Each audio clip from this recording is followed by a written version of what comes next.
نحمده ونصلي على رسوله الكريم اما بعد فاعوذ بالله من الشيطان الرجيم بسم الله الرحمن الرحیم فقلت استغفروا ربکم انه کان غفارا۔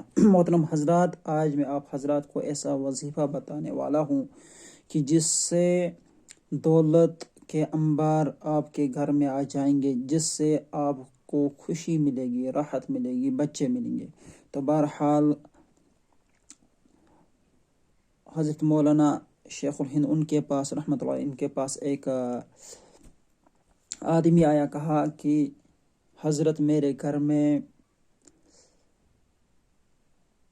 رزق نہیں ہے، تنگی ہے، مفلسی ہے۔ تو انہوں نے فرمایا جاؤ استغفار کرو۔ دوسرا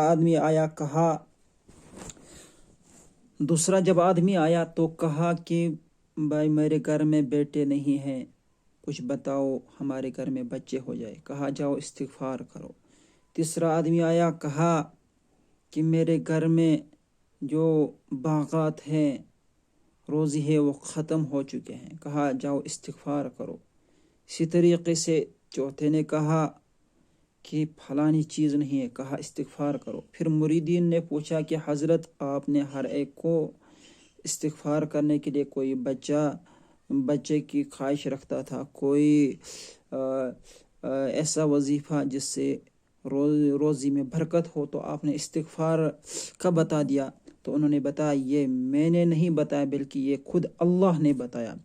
رب کائنات فرماتے ہیں فَقُلْتُ اسْتَغْفِرُوا رَبَّكُمْ، کہ استغفار کرو اپنے رب کے سامنے، اپنے رب سے معافی طلب کرو، کثرت سے استغفار کرو۔ اِنَّهُ كَانَ غَفَّارًا، بے شک وہ معاف کرنے والا ہے، وہی رزق عطا کرنے والا ہے۔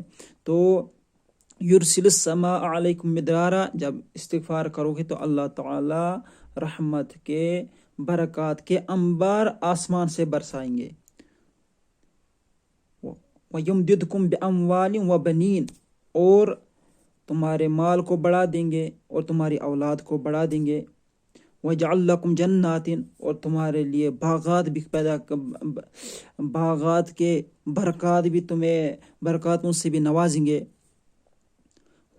وَيَجْعَلْ لَكُمْ جَنَّاتٍ وَيَجْعَلْ لَكُمْ أَنْهَارًا، اور تمہیں پھل فروٹ سے بھی نوازیں گے۔ تو ہر ایک استغفار کرنا چاہیے، اس وظیفے کو لازمی پکڑنا چاہیے۔